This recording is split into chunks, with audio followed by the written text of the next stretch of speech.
अस्सलाम वालेकुम नाज़रीन, राजी देरो खां ख़बर शामिल कंदासीं कोडल खान कोरी जी राजो देरो लगोड बंगलो वासी औरतुन जो मुर्स जी ज़्यादतियुनि ख़िलाफ़ एहतजाज। रिपोर्ट मूजिब राजी देरो लगोड बंगलाव जो रहवासी औरतुन तंज़ीला ऐं सुमेरा पारां पंहिंजे मुड़ुस मुमताज़ पंजाबी ख़िलाफ़ एहतजाज कयो वियो।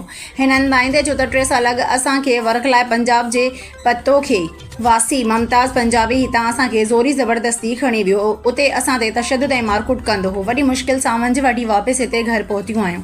असां उन सां गॾु रहणु नथियूं चाहियूं। हू असांखे ऐं असांजे माइटनि खे धमकियूं ॾेई रहियो आहे त वापसि हलो, न त मुंहिंजी गैंग आहे, अव्हांखे क़तल कराए छॾींदसि। असांखे हिन मां ख़तरो आहे। असां संदसि सां गॾु रहणु नथियूं चाहियूं। हिननि SSP ख़ैरपुर ऐं DIG सखर खां मुतालबो कयो आहे त तहफ़ुज़ इंसाफ़ ॾिनो वञे। सुमेरा आप केरो ज़ात दे लशारी किथे बैठे हो? बंगालो क्या मसला है तुसाना? असां को वर्गला मुमताज असां को कट गया थू वो मुमताज केरे पुत्र पंजाबी किथों दा है? पतो पतो की पंजाब दा है? हां वो इथे तुसा कहूं आया रहंदा? हां रंदा पिछे ते असां थू कट गया थी सन्ना शे कर असां मरेंदा रहे, टॉर्चर करंदा रहे, असां धमकियां ॾींदा रहे। हां गाना सारे दिमाग मथे रख कन ते असां धमकियां होने के थोड़ा मसला है। असां चेंदे से को असां हेल्प करो, असां इस जुगनू पकड़ी छे कदी छे तो सा तो तंजीला तंजीला केरे आबा लशारी किथे बैठे हो? बंगालो इथे क्या आवण थी वेब सदा?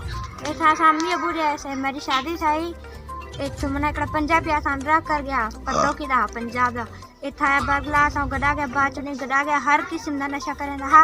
असा को टॉर्चर करना मरेंदा मैं नंढा बच्चा को मरे रहा। असा बात ते असरे कुटे रहा, गर्दन ते छुरा रखेंदा, बंदूक रखेंदा हा।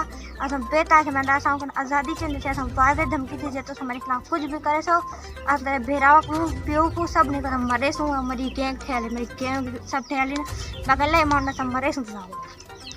होने तो क्या क्या मसला है?